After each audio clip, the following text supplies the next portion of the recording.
السلام علیکم بل درته چې ټول به ښه وو. نننۍ ویډیو کې موږ ته دا طریقه دا ښیو چې موږ څنګه د فیسبوک یوزر نیم آی ډي جوړه کړو. د نه مخکې مو هم ویډیو اپلوډ کړه په هغه کې ډېر ملګرو ته څه پرابلم وي مسله وي، نو په نوې ویډیو کې موږ سره سټپ بای سټپ طریقه در ښیو. څه کاتره شو دا کوم احمد خان نوم دی دا مو چینج کوو، دا په ځای مو فیسبوک یوزر نوم ایډ کوو. هلته پر درې لکرو 3 ډاټ آپشن وي، کلیک وکړو چې کله په دغه باندې کلیک وکړو لاندې سکرول ډاون کړو ته به سیټینګ آپشن وي، هلته پر سیټینګ آپشن باندې کلیک وکړو. چې کله پر سیټینګ باندې کلیک وکړو هلته په فرست نمبر آپشن دی فرست ان اکاؤنٹ انفارمیشن نو په دغه باندې به کلیک وکړو. هلته به فرست نمبر کې هلته پر نیم باندې کلیک وکړو، هلته نیم به شو شي. هلته که فرست نمبر کم نیم نو پر نیم باندې به کلیک وکړو.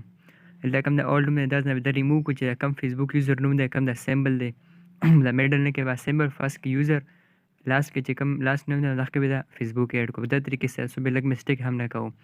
چې دا ایډ کړو سو به جاپان فروکسي دا کنیډ کو کوم دا ټچ وی پین دا ډاونلوډ کېدو طریقه ویډیو په اخر کې درخایو.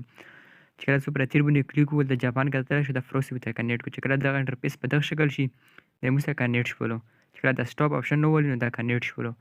نو فرست په لور شو فیسبوک له نو به ریویو کوم چینج آپشن دی په دغه باندې کلیک وکړو. نو پین څنګه ډاونلوډ کېدو طریقه ویډیو په اخر کې درخایو. څو کتره شو موږ هم د نوم نه چینج کیږي. نو څومره ډېر ملګري دا پرابلم کوي سوري دا مسټیک کوي. په بله ویډیو کې مو هم څه طریقه راخلو چې دا په طریقې سره نوم نه چینج کېږي. تاسو به لاړ شئ لینګویج له فرست اف آل کوم د لینګویج چې دا به ورته چینج کړو. که لینګویج ته تاسو چینج نه کړو یا پی ان وي کنیډ نو دغه نوم تاسو فیسبوک نه نشئ ایډ کولی.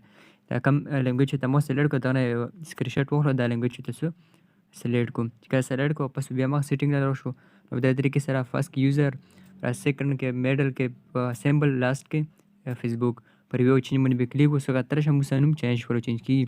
هلته کوم آی ډي پاسورډ دی پر هغه باکس کې پاسورډ ایډ کړو او پر سیو چینج باندې کلیک وکړو. کوم د شنه لیکي راو دا به موږ سره چینج شي نوم. نو که ویډیو خوښ شي ضرور در سره لایک او مخکې ملګرو سره لازمي شیر کړو. چې دا کوم وي پی ان دی دا به لازمي ډاونلوډ کوو. کوم جاپان پروکسي دا به ورته لازمي کنیکټ کوو. څو کتره شو د موږ سره فیسبوک یوزر په منځ کې کوم د سیمبل یې دا کړو دا ته موږ څنګه ریموو کوو. نو پس بیا هلته پر نیم باندې کلیک وکړو. د وی پی ان سټاپ کوم دا ډېر لوډینګ اخلي چې دا سټارټ وي. چې کله نوم چینج شي نو پس وی پی ان تاسو ان کنیکټ کړو. هلته کې څو کتره شو کوم د فیسبوک یوزر نه لاندې کوم د لکي راو نو په دغه باندې به کلیک وکړو. هلته کې کوم فرست کې فیسبوک یوزر نوم دی لاندې کوم سوري فرست کې یوزر فیسبوک دی د لاندې کوم د فیسبوک یوزر او کوم د فیسبوک یوزر دی په دغه باندې به کلیک وکړو. خانه به ډاکه کړو. کله خانه ډاکه کړه لاندې نو هلته به کوم د باکس تر دغه کې واپس بیا آی ډي پاسورډ ایډ کړو. چې آی ډي پاسورډ نه وي دا په هغه نه ویډیو باندې اپلوډ دي چې پاسورډ په یوري پاسورډ به څنګه ریکور کوي. څو کتلی شو موږ سره فیسبوک آی ډي یوزر نوم چینج کړلو. نو که ویډیو خوښ شي ضرور در سره لایک مخکې ملګرو سره لازمي شیر کړو. نو په دغه طریقې سره تاسو فیسبوک یوزر نیم باندې آی ډي جوړولی شو.